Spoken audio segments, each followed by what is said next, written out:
ঢোলের তালে নেচে গিয়ে মঙ্গল শোভাযাত্রায় অংশ নিয়ে পুরানোকে ঝেড়ে ফেলে নতুনকে বরণ করার উৎসবে সামিল সব বয়সী নারী পুরুষ।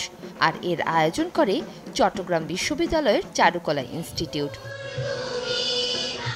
এছাড়া চট্টগ্রাম ডিসি হল প্রাঙ্গণ ও সিআরবি শিরিষ তলায় করা হয় সাংস্কৃতিক আয়োজন।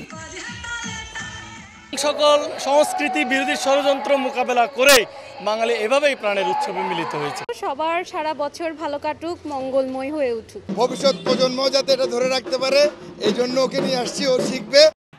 খুলনা রেলওয়ে স্টেশন প্রাঙ্গণ থেকে বের হয় বর্ণাঢ্য মঙ্গল শোভাযাত্রা। পরে সার্কিট হাউসের সামনে বর্ষবরণ উপলক্ষে অনুষ্ঠানের আয়োজন করা হয়। সিলেট নগরীতে মঙ্গল শোভাযাত্রা উদ্বোধন করেন প্রবাসী কল্যাণ ও বৈদেশিক কর্মসংস্থান প্রতিমন্ত্রী শফিকুর রহমান চৌধুরী। এতে অংশ নেন সিটি মেয়র আনোয়ারুজ্জামান চৌধুরী, বিভাগীয় কমিশনার সহ অনেকে। পরে কবি নজরুল অডিটোরিয়ামে হয় সাংস্কৃতিক অনুষ্ঠান।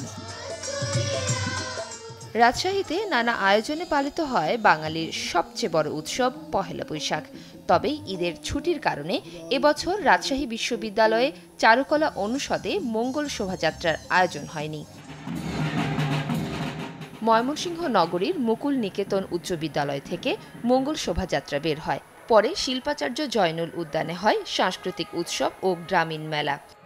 সৃষ্টিকর্তা আমার যে ছাপ এঁকে দিয়েছেন, সেইটা হচ্ছে আমি বাঙালি, এটা কোনদিন ভুলতে পারি না। বৈশাখ মানেই শিকড়ের দিকে ফিরে যাওয়া, নিজের শিকড়কে চেনা।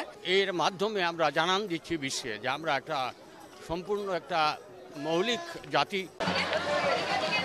বরিশালে নানা আয়োজনে বরণ করা হয় বাংলার নতুন বছর।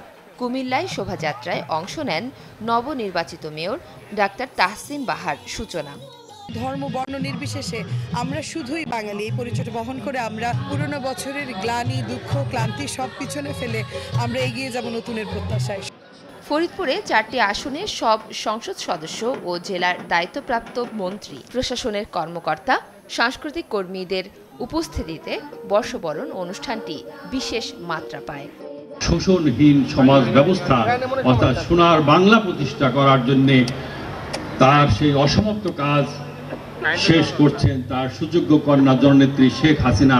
তার হাতকে শক্তিশালী করে আগামী দিন বাংলাদেশ এগিয়ে যাবে। 2041 সালের স্মার্ট বাংলাদেশ গড়বার শপথ নেই।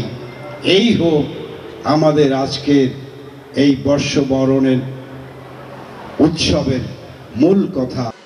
নববর্ষ উপলক্ষে নাটোরে আয়োজন করা হয় গ্রাম বাংলার ঐতিহ্যবাহী লাঠি খেলা, যা দেখতে ভিড় করেন নানা বয়সের মানুষ।